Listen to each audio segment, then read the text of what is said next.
Good morning, everyone. To be respectful of everyone's time, we're going to go ahead and get started with the workforce development track. If I can ask everyone to get to their seats. Good morning, everyone.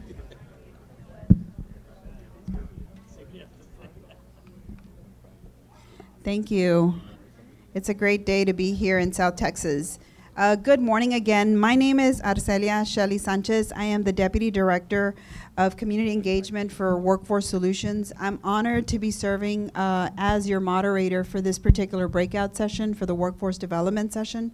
Workforce Solutions is a workforce development organization which serves Hidalgo, Willacy, and Starr counties in our great state of Texas.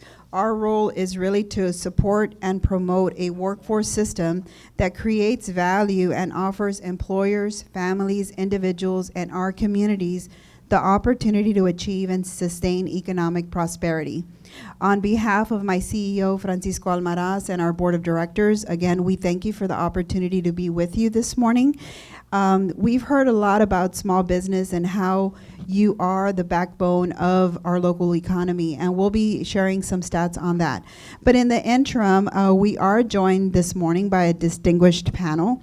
Our panel is representative of institutions of higher education, industry, as well as small business. So we have our experts here that are going to impart their knowledge. We would like for it to be interactive, so during our conversation, if you have a question, we would like to engage you in that. So if you can just raise your hands, we will try to get to you. And if not, at the end of the session, we will also just have a Q&A session. And we do, as they mentioned earlier, want to encourage you to participate. This is a great time to ask questions and to learn more. So with that said, I'm going to go ahead and turn it over to our panel so they can do a self-introduction. We'll start off with Mr. Ron Garza on my left-hand side. Good morning, everybody. It's great to see a packed house and really great to see a lot of small business community representing today. So we got some stuff for you. So really excited. My name is Ron Garza. I'm very privileged to work with the University of Texas Rio Grande Valley. I oversee the Office of Workforce and Economic Development. As we kind of go through the program, I'll kind of interweave exactly what that means in some of our programs. But I'm from the Valley, one of those that gone for about 25 years, but I've been back since about 2016. And again, privileged to have a couple of regional roles. I was the executive director of our Lower Rio Grande Valley Development Council, which is also known as a Council of Governments, and I also served as a city manager for the city of Edinburgh, but very happy to be now representing UTRGV. Privileged to be here. Thank you. Good morning, everyone. My name is Julian Alvarez from Harlingen. I'm a Harlingen native. I am the Senior Vice President at Lone Star National Bank, representing their Business Development Department. I'm here joined by El Brains, who represents our agency as well, and other colleagues that I've been friends with for a long time. Prior to that, I served under Senator Kay Bailey Hutchinson, Regional Director for United States Senator. Prior to that, I know this is going to be hard to believe. Mayor Darling always makes fun of me on this, but I used to be a highway patrolman, so I tell people that from the even though I'm 5'6", I'm still a dangerous cat from the knees down. So, and then I think what helped me with my professional career as I led up to serving as mentioned earlier by our commissioner representing labor, Mr. Albert Trevino III. I was also appointed by Governor Abbott in 2016 to serve as the Texas Workforce Commissioner. At the time, we were serving 14.3 million working Texans. A lot of great things are not only happening in Texas, but also in the Rio Grande Valley, and that's what we're going to be here sharing with you. But I think what was one of the stepping stones to my career was the fact that right after college, I started working at TSTI. And I'll tell you what, some of the things that you're going to be hearing from us are about the skilled trades and the value of certifications. So thank you for allowing us to speak to you today. All right, good morning. Good morning, everyone. My name is Maurice Welton. I'm the owner-operator of all the local edible arrangements here in the Valley. I've been here for approximately 24 years, and I've had a great time here. I've sat on different various boards, such as McAllen Chamber of Commerce, the Viva organization, the Boys and Girls Club, and I'm a great delight to live and work here in the city of McAllen, as well as the regional valley. And I am happy to see everyone out this morning, the mayors, all the ones from the governor's office, etc. And I look forward to speaking with you all and answering questions this morning. Thank you. Thank you so much. So a warm South Texas welcome to our distinguished speakers. Mr. Welton, you did mention that you are also a veteran. Yes, I am. Yes. So thank you for your service, sir. And thank you to all veterans in the audience for your service and dedication, of course, to not just our great state of Texas, but our great nation. So thank you again, sir. The introduction, some of you raised your hands on the challenges associated with hiring and retaining and also workforce development, and that's what we're going to be honing in on this morning. Regarding the concern or regarding educational attainment, the Lower Rio Grande Valley has made multiple strides in decreasing and increasing the educational attainment rates in the Lower Rio Grande Valley. We've done that, of course, through our local K through 12, as well as our partnering and quality institutions of higher education. Now, as it relates to business, did you know that we have approximately 39,293 companies in our four-county region that employ individuals, our residents, and that includes some of you in the audience today.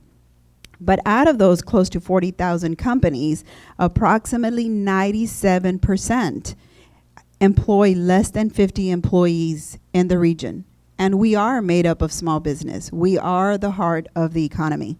So again, for all of you small business owners, I do want to give you a round of applause because you hire, you create jobs, and you infuse money into our economy. So with some of that data, I just wanted to kind of set the foundation for some of the questions that we will be going through our panel. So our panelists, if you are ready, we'll start off with Mr. Garza. The very first question, sir, is recognizing national and statewide workforce trends such as job growth, increased access to quality academic and workforce credentials, etc. How does the Rio Grande Valley differ from the state and possibly the nation? Thank you. So, you know, the valley, I think sometimes we don't put it in perspective as far as the size because we're made up of so many, 40 plus different communities. But to think that we're the 5th largest metropolitan area in the state of Texas, obviously we have the same challenges and some unique opportunities. But specific to the workforce, the trend of workforce has changed for a lot of different dynamics. And I think some of that was even pre-pandemic, but obviously the pandemic even really shook the system even more. The reality is we do have a workforce gap, and like I saw so many heads shake when the question was, are you struggling with hiring ready professionals? And it's true. I mean, we have that. So, but the greatest thing about this region, and it's sometimes well known, sometimes not so well known. We have just as ample resources as any other metro state, if not better than other parts of the state. Obviously with our institutions of higher education, it really covers the gamut from, junior colleges, associate's degrees, all the way up to, myself, UTRGV and Texas A&M. We're really proud of that robust spectrum that we have. So we've done a lot of innovative and unique things to get that pipeline even more robust. But I think where we really differ from a cultural perspective is really that entrepreneurial spirit. That is so evident in the Rio Grande Valley. I mean, it just hits you everywhere you go. If you're from this community, you know that we have, so the term kind of serial entrepreneur sometimes is maybe perceived not as a good thing, but I think it's a great thing because we have those entrepreneurs here that just keep challenging and just the creativity. And again, I think during COVID was really evident to see just how creative people got. And, in watching what we did versus other parts of the country, some of the most unique things came out of here. And I don't think we recognized ourselves for the innovation that we showed here. And it's just, again, we're just kind of an innovative spirit and that entrepreneurial kind of drive. So really proud of the RGV resources, but we do have the same challenges. We should equally be as proud of where we have come. You mentioned educational attainment. I always look at several indicators, how we compare to the other 5 large metro areas. Educational attainment, per capita income, things like that really do stand out. And obviously the prevalence of poverty. And even though we've made great strides, when you compare apples to the other regions, we're still lagging the statewide average. Part of my role with the university and collectively what we're all here to do is really, I don't think we should be satisfied till we're at or above that statewide average. And we are definitely on the path to doing so, but it's combining kind of everything we're going to be talking about today. So again, equally excited of the progress we made, but we got to keep that eye on the prize on the reality of where we need to go. And I feel that there's nothing wrong with actually stating that. Thank you so much.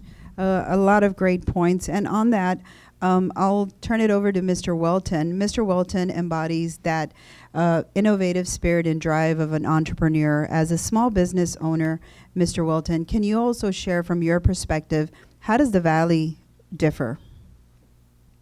Well, I always like to say that I'm not from the Valley, but I got here and I've stayed here ever since, and it's been 24 years now. And I've seen a lot of things happen, a lot of things grow, as well as everyone else who lives here. As being an entrepreneur for, I guess, about 17 years since '06, it's been a fun ride. Some things learned, some things failed. And as I look at all the faces that I recognize who've been assistants, such as Blanca, the Chamber of Commerce has been a great place to recognize help and growth, because there's always someone there, and there's someone in this room that can help you move along. And I've had a lot of great education from guys like Steve, Blanca, Jerry, the whole team over there, as well as the other chambers across the valley. But I really do believe that we're not challenged. I think that we have to change our mindsets, and positive mental thinking is where it's at. Regardless to what Houston, Austin, and whatever they're doing, we're a powerhouse here. And I always go back to saying in, what was it, Blanca, 2012, when I won the Top 5 award, that I said a business is only known what the people think of it. You go to work every day, you you scrap your boots up, and you give the best you can give. Some days you're going to win, and some days you're going to lose. But you just got to have more wins than losses. And the mindset, what we have, we can't compare ourselves to a community that's paying $15, $18 out. We got to compare ourselves to what we're comparing ourselves to. And I believe that as long as you get up every day, you recruit a customer, you retain a customer, you recycle a customer, and you resource a customer. And you say, well, what do you mean? Well, go out by marketing, go out by meeting, greeting, shaking hands, kissing babies, being a public servant or a politician, whichever one you want to call it. But you need somebody in your door. And if you could lead them, if you could feed them, you could lead them back to your operation. Well, whatever you're feeding with, I mean, it could be from construction to edible arrangements to restaurants. It's that the gentleman was talking about his mom and dad were dentists.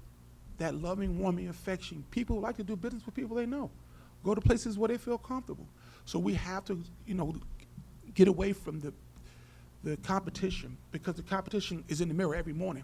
You got to compete against yourself, because during COVID, so many people closed.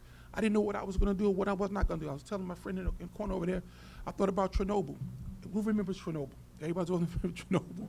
In '85, Chernobyl dropped. People they kept on working. They didn't stop.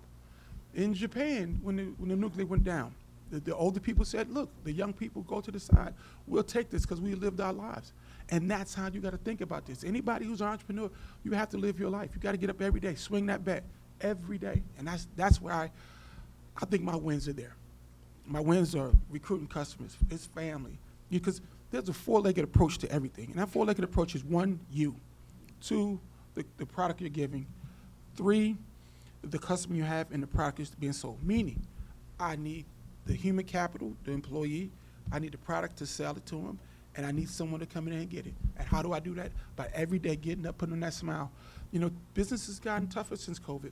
People are different. You can go into review wars every day about trying to defend what you do. But if you defend what you do, it will defend itself by giving the best you can give every day.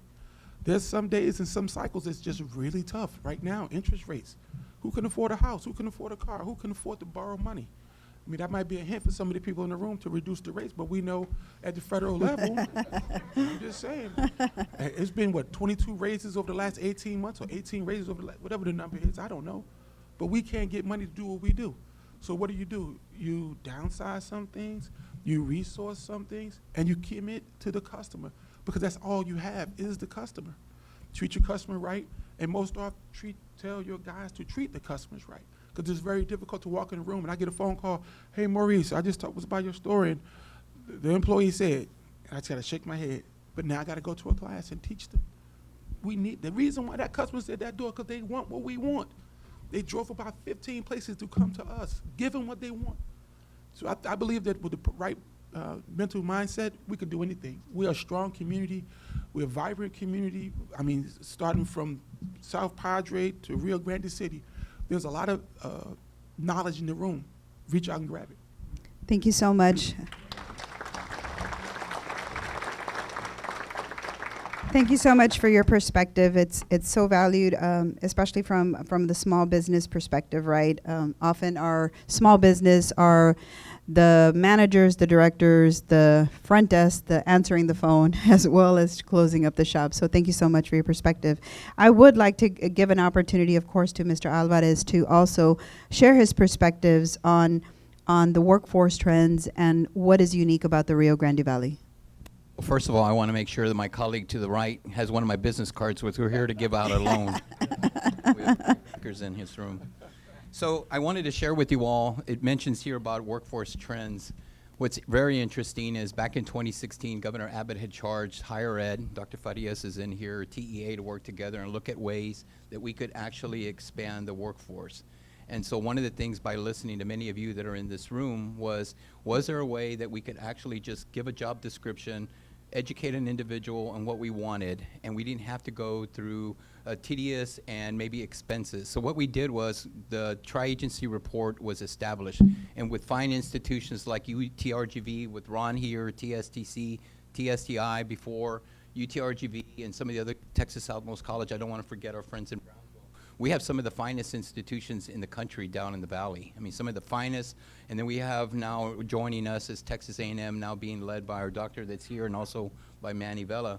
We have some fine institutions, and if you want to train your workforce, that's something that's not being done in other parts of the state. So the question was, what are we doing that's very unique that other parts aren't doing?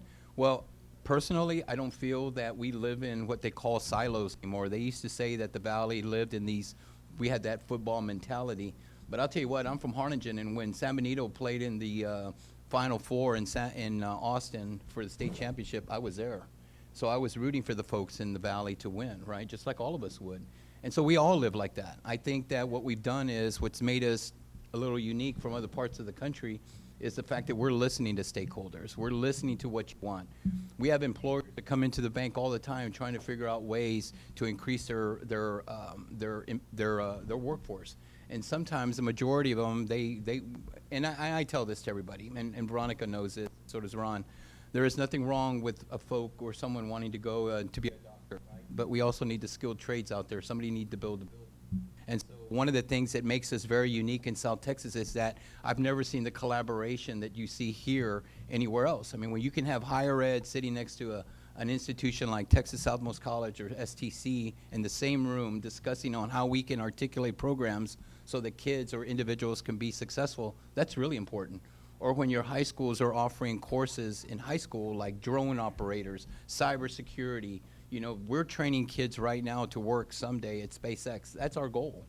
And there are many other folks that want to do other things. And one of the things that's one of the most demanding occupations in South Texas is truck driving. And we now, through some of the programs that TWC has, you know, they have things like simulators where you don't actually have to be behind an 18-wheeler to get a certification.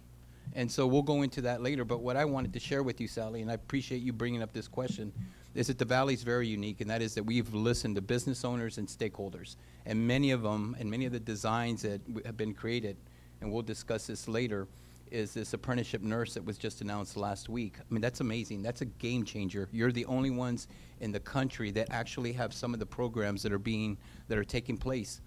You know, the 5x5 brewery. I know the mayor knows where 5x5 brewery is in Mission.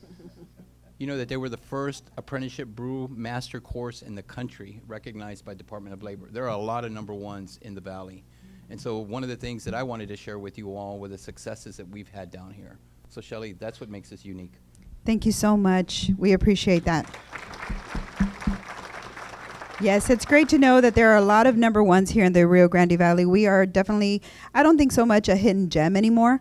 I think, like you mentioned, there is great collaboration and there is a lot of regional strategy to help move the local area forward. So thank you so much. Moving on to that, we talked about and we recognize that we in the Lower Rio Grande Valley have fine institutions of higher education. And so some of the conversations that have come around regarding workforce development that aren't necessarily new is that sometimes our highly educated and skilled individuals often leave the Rio Grande Valley, right? Our brightest college students move to other MSAs, metropolitan areas. So from your perspective, what strategies can be utilized to reduce that RGV brain drain? How do we bring back the Rons and the Julians and also new individuals to our great part of the region here in the Rio Grande Valley? So let me start off with Ron. We'll go with you again. You know, I think back when I was young and I left, there wasn't much there. So they weren't, I feel that the Valley might have not been losing much. But, you know, I came back, and a lot of people come back. So that's really a great thing. And I think there's a lot of strategies. We may not see them every day. Some of it is very intentional from a workforce standpoint. Some of it is just really, I think a shout out goes to all the cities. I remember, gosh, back in 2016, 2017, working with a group of mayors, and they were really prioritizing things that weren't really common in the past, like hike and bike trails, parks that had, you know, more accessibility, you know, true quality of life, trying to replicate why they're leaving to other places. So, and if you think of the advancement in terms of that kind of quality of life infrastructure compared to others, from festivals to those I mean, we, again, rival any other part. You really can't find any, you know, differences between other parts of the region when it comes to just that. So even it's amazing that we don't think of kind of a city government or government entities as being a workforce injector, but it was very deliberate. So that's one side. But again, I think one of the greatest ways, especially like from UTRGV standpoint, is that direct, almost like a seamless connection to employers and the employer network. I often reference student teachers.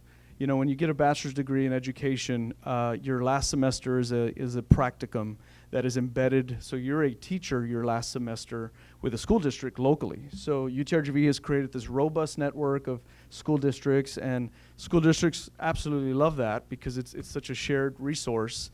But when you have that seamless connection, you know, of course they're going to hire the best and brightest, right? So it's almost like an automatic job opportunity. So, you know, we are really trying to be deliberate in creating those opportunities with, you know, from my perspective, I would love if we did that across every degree. Obviously, there's challenges with not extending a bachelor's degree time period and things like that. But the more you can seamlessly connect those that are about to graduate at any level, from associates to bachelors to masters, right into the workforce, and you eliminate that space of time that sometimes that's just ironically where life starts to happen, right? So if we can do that, then we'll directly kind of showcase here locally. I do want to mention some other things that I think are really innovative that UTRGV are doing.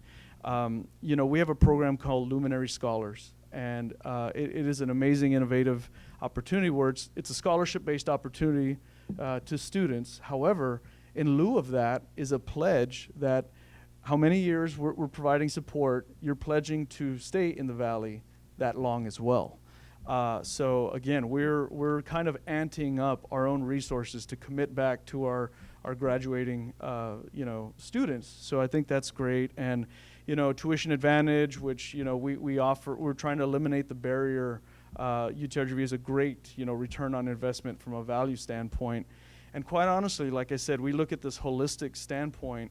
Think about 2025 when we suit up for our first season of football, right? Think of what that's going to do just from a cultural standpoint and a pride standpoint to keep students wanting to stay here. So it really is a collective effort. It's deliberate workforce strategies, but it's the way we showcase our community and what we do to ensure that everybody knows how great this place is. Thank you so much. Those luminary scholarships, tuition advantage, and all of that really helps to entice our local youth to stay here. And by the way, you may know this already, the Rio Grande Valley has one of the youngest, if not the youngest, workforce in the state of Texas. So it is really important and for us to continue to invest in the youth and develop these strategies to ensure that we have a skilled workforce to meet the needs of the business. Mr. Alvarez, would you like to offer your perspective on the topic? Sure. I think some of the brightest minds are in the Valley. You know, TWC, the agency I used to work for, represents, actually finances the FIRST Robotics. I don't know if many of you have your children involved in FIRST Robotics in the high schools. I mean, that's like a $1.4 million investment that the Texas Workforce Development or the Workforce Commission actually embeds through our 28 workforce boards to make sure that these high school students have access to technology and STEM, right? And so that's original. And some of the best teams that we've seen at state competition, whether it was in Dallas, Houston, or world competition, they came from the Rio Grande Valley. One of the best teams that actually won state, I don't know if you know this, and sometimes I get in trouble when I mention a city, but Mission ISD had the brightest STEM team that placed first in the robotics competition 2 years ago, and that's pretty impressive. They beat everybody. I mean, they beat the Dallases and the Houstons and everybody else. And then the best number one ninth grade 6A team was from Laredo. That's part of Region 1. That's our region. And they were an all-girls team, and they were number one in the country for robotics, and that was pretty impressive as well, and that's from our region. But one of the things that I share with people is that there are a lot of great jobs, and I should say not jobs, but careers in the Rio Grande Valley with the expansion of LNG that we've all heard of. You know, you have SpaceX in your backyard. You know, you have the only, Tesla automotive repair in Brownsville. I mean, that's pretty impressive that you have, again, these are number ones in the country, and some of the skilled talent comes from this area. You know, we send our kids. When I used to work at TSTI, one of the things I was asked to do is, can you share with me how many of the students that we have actually will come back? And so I want TSTI to grow, and that was my goal. My goal was to tell students, you need to come to this school. But when I met with the dean, and I asked the dean, where does your daughter go to school? And she goes, well, she goes to Rice. I said, well, why doesn't she go to one of the fine universities that we have here? Back then it was Pan American. Pan American had some of the brightest and sharpest students.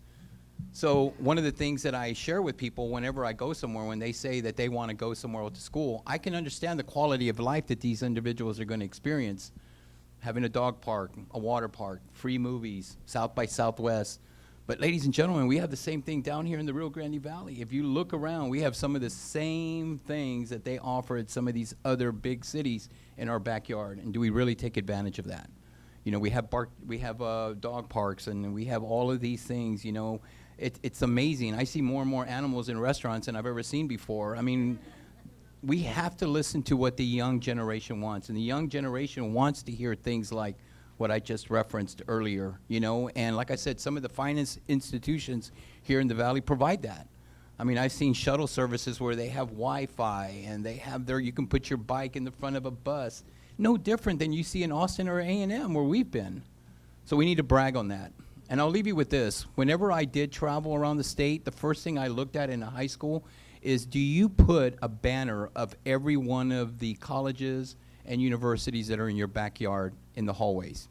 Because I would walk in different parts of the state, and I won't say where, but I would always see the Rices and the A&Ms and the UTs of the world. There's nothing wrong with that. Those are some of the finest institutions in the world. But where were the Austin community colleges in the southmost areas and the Del Mars and the schools and the trades, the skilled trades, the apprenticeship programs? Where were they? Where were they? Were we talking about the fine institutions in our own backyard? We're the best marketing tool for the region. And so hopefully when you leave here today, you'll talk about all the great successes that we've had here. Thank you. Thank you so much. Mr. Welton, would you like to go ahead and add to that? Well, it's kind of hard after these two guys. It's hard to follow up with that. But what I really... There you go, it's Okay. It's hard to follow up with these two gentlemen just spoke about because, again, I've been here for 24 years, and I've seen great growth. The ideal of brain drain, I think it's almost gone, because for those who will leave, they're going to leave. But remember, we always come back. We got a testimony here on the table right now. We have testimonies out there that, okay, I'll go away 5, 10, 15 years, and I'll come back. But look what we just brought back. We left that vessel left with nothing, and now it's coming back with something. So we have to take advantage with those who come back. Approximately 15,000 kids graduate from high school to PhDs every year in our area. It's just about attrition. Some will leave, but most will come back. And for those who do come back, we must be ready. We got the Teslas, we got all the things that these guys named that's ready for them to come back to. You know, being ready for those guys to come back with that information and that knowledge they have out there is very important and vital to us. And as we move on into our futures, those are the children that will fill in the gaps. Because if you show me your children, I'll show you your future. And if we're producing good children, we're going to produce a good future. That's all I have to say about that. Thank you so much. So, of course, our job is to educate and prepare our youth and individuals for the workforce, right? Education is that pipeline to that skilled workforce. So thank you so much for your perspective. I did want to kind of just gauge the audience. I don't know if anybody has any questions for our panelists at this time. I'd like to just do a real quick pulse check. Is everybody okay? Okay. I think we have time for maybe just one more question, and then we will, again, open it up for Q&A. So we've heard about the workforce development and that skill gap, right, and what it is that our business industry is needing. And that really varies. But our audience is small business. So can you share with us what innovative or new strategies are being implemented in the Rio Grande Valley to help address those local workforce skill gaps? And if you can do broad, but also if you can think about our small business community, right? What can they do to either sustain and or grow their business practice here in the Rio Grande Valley? Mr. Welton, I'll start with you, and then we'll go the other way around. I believe that there are a lot of innovative programs that we have here in the Valley already, such as kids graduating with a 2-year degree already. Sometimes it might be vocational jobs, such as nails and hair. And sometimes it might be associate's degree that they go on to finish college faster. I think that a lot of our high schools across the region offer a lot of programs that we need to push our kids to. Some of those will stay and some of those will go. But I believe that the innovation that the Texas Workforce Commission is bringing every year, every week, we always have some new grant that's being funneled to the people to help the people. And I also believe that we should do a lot of internship. You know, people going out on construction sites. If you look around, housing is a boom. Who's building those houses? We need our youth to build those houses. Who's doing the plumbing, the roofing, the concrete? That's a lot of work that, you know, we can create kids and keep jobs with, as well as when people graduate, to keep them here, and some go on and come back. But I believe that, you know, the innovation is strictly what we do. Dr. Gonzalez did a great job here in the city of McAllen with the STEM. He did a great job. A lot of STEM jobs came about, and it was about 5 or 6 years ago, it became really big. And I think that's the direction we need to go with our innovations, is in the STEMs. Thank you so much. Mr. Alvarez, would you like to comment on that? Yeah, so this is a really good question, because there's been a lot of things that have been taking place. And for you employers, this might be something that might be, hopefully it's not alarming, but I want it to be educational. Some of the populations that have been disenfranchised in the past have been folks with a disability, foster youth, military servicemen, as my colleague here to the right. And how about those individuals that have come out of the prison system? And so, you know, fortunately, when I was the commissioner of the Texas Workforce Commission and meeting with folks like you all, people would always ask me, where can I get the next skilled talent? Like, where can I go? So let me give you an example of a gentleman who's just down the street in Brownsville, Texas, named Jim Tipton, who back in 2019 informed me, I can't get enough mechanics to work for me at my shop.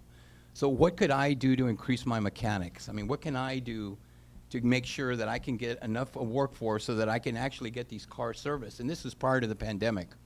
And I asked Jim, because I had just recently done a graduation speech, a commencement speech in Huntsville Prison for men, where 200 men received a CDL certification ready to go to work. And just 2 weeks ago, I was at Lockhart Women's Prison, where 50 women received a degree, an associate degree from ACC in computer maintenance. So here's what I thought was interesting. I told Jim, would you be interested in hiring individuals that have been formerly incarcerated? And he said, well, how would that work?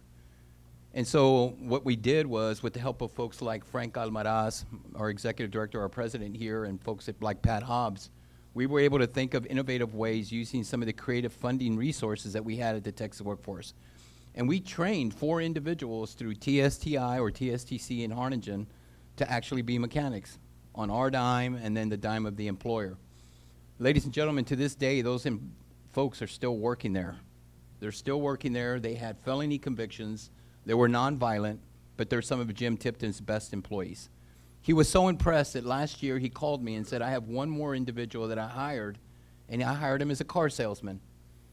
And he received Car Salesman of the Year, and I presented him with a Rolex watch because he made $189,000 as a car salesman. But there are so many innovative things that are happening. At Valley Baptist Medical Center, do you know that they're the only Texas Rising Star provider where they actually provide child care for the employees at the place of business? Were you aware that that takes place? That's available thanks to Commissioner Albert Trevino and his commissioners that make this money available.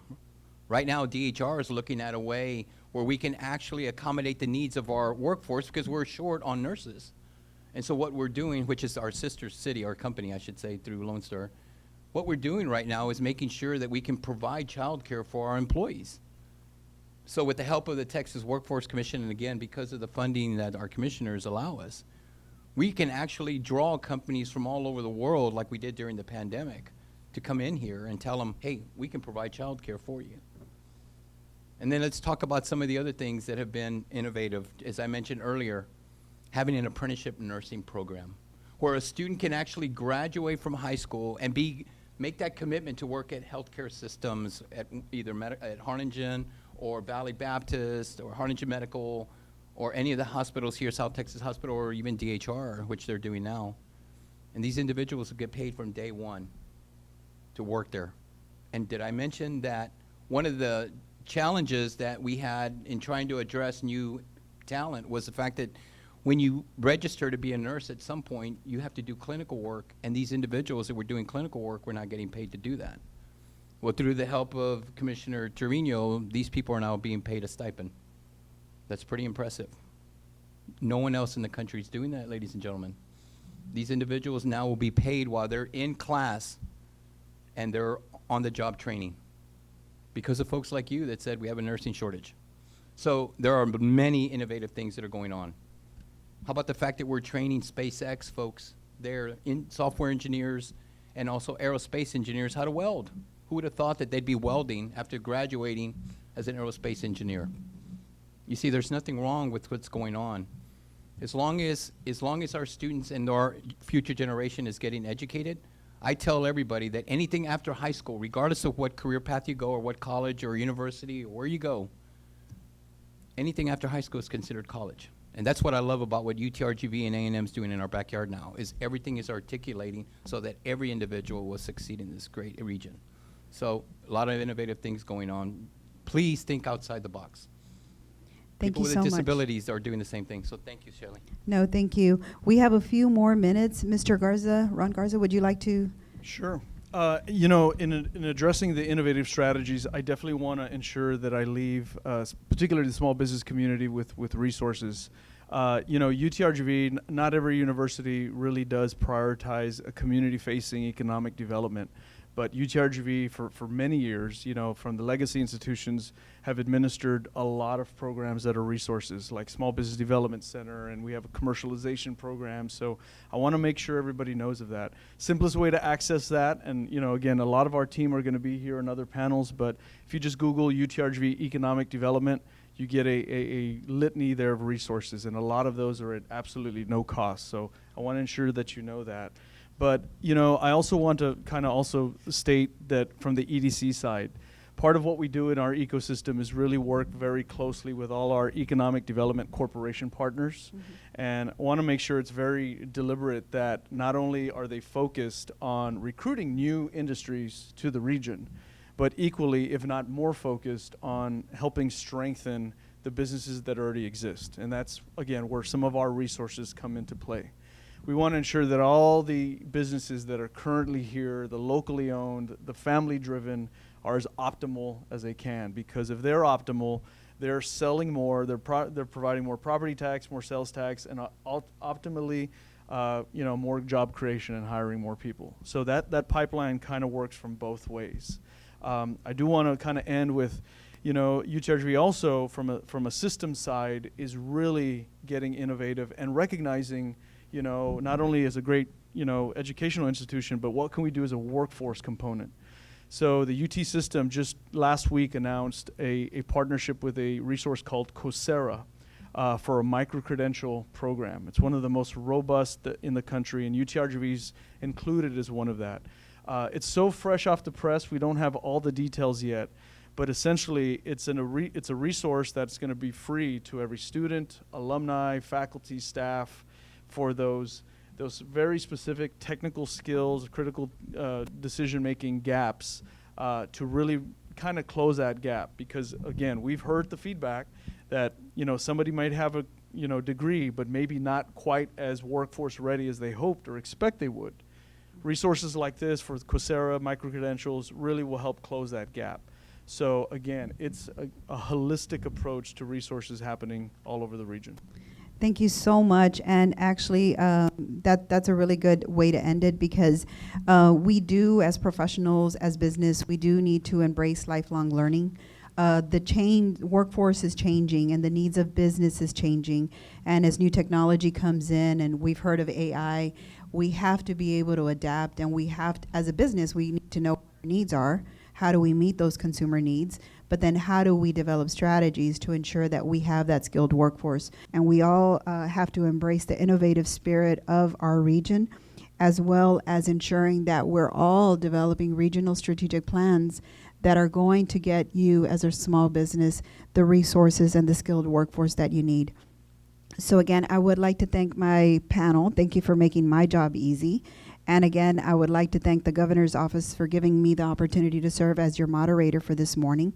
And on behalf of my CEO, Francisco Alvarez, and our Board of Directors, we thank you for your time.